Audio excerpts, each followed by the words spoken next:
Hello and welcome to my latest weekly video news from Madison's. Well, Zoopla have produced their latest house price index. It's always one I love to read actually because it gives a really good summary across the market and the regions of the country as to what is going on in the property world.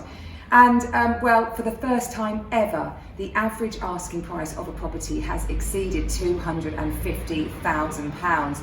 So on an average, prices are up 8.3%. We've slightly outperformed that in the east at 8.4%. So a sign there that the market is continuing to bounce and boom, and really encouraging figures there.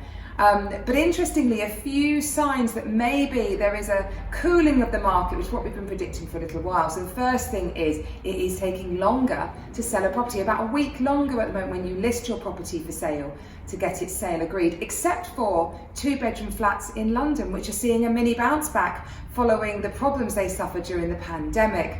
There still is far less property available. So against usual sale agreed figures, it's 37% up at the moment. Stock levels are new properties coming to market are up 7%, but they're selling still fast, so 37% more sales agreed than normal at the moment. But another sign, price reductions. We are hearing a lot at the moment from sellers who really want to try a very optimistic price when they go to market, and who can blame them? You read in the Times what a great buoyant market is and they think they want to have a go. So we hear that all the time, and sometimes it's worth having a go. But 1 in 20 properties had a 5% price reduction after 4 weeks, a sign that the buyers are aware as well of this buoyant boom market that we're hearing about, and maybe they're not prepared to overpay either. So two very interesting signs. What does it all mean? Do I think the property world is going to collapse? Well, no.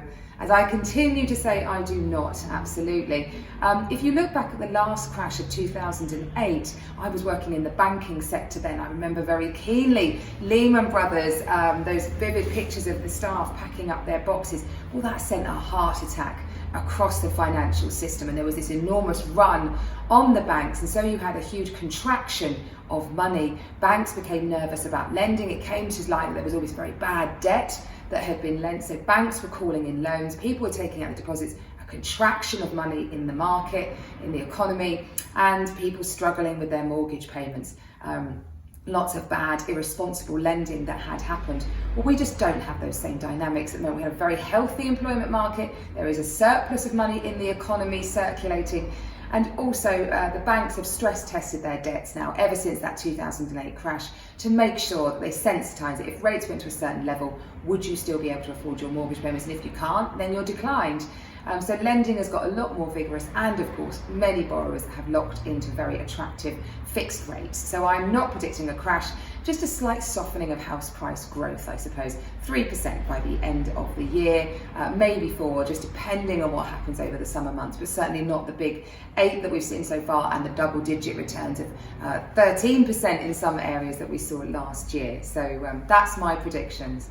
Well, of course, I opened this up with talking about the average house price, and Savills did a really fascinating piece of research looking at what has happened to house price growth since the Queen came to the throne back in 1952. Of course, we're all looking forward to the Jubilee celebrations this weekend. Well, the average house price back then was £2,000. And if you increase that by inflation, you'd have an average house price now of £56,000.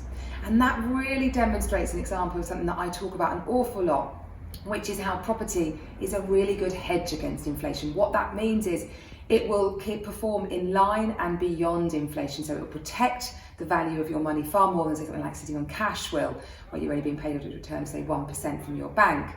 So if you excluded the effect of inflation, property would have gone up 130%, but 4 times more it's outperformed inflation. On average, twice a year across that time, it's outperformed inflation. So yeah, the average house price for property now is £250,000, not £56,000. So a sign there of what a great asset property is to hold, especially in this inflationary booming environment that we're seeing at the moment.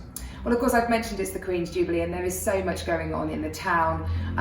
The Forum's got a great event. I know there's events going on in villages around Deborah, lots of the lovely villages that sit around Tunbridge Wells, and stuff going on in the town as well. So there's a great procession on Thursday. It's going to start at 1 o'clock at the War Memorial, and then will be like a carnival-style event heading down to Denorlan Park for 2 o'clock, big lunch, and there's stuff for the children. There's going to be cars from each decade that the Queen has been on the throne, fire engine, for children to look at, face painting, all sorts of fun and games, music, etc.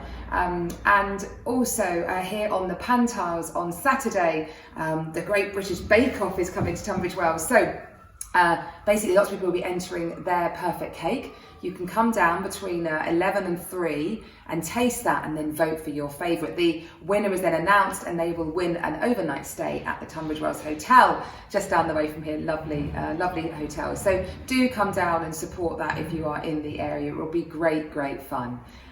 Whatever you're doing, I hope you enjoy the lovely long bank holiday weekend. I certainly know I'm looking forward to it, and I look forward also to seeing you next week. Bye-bye.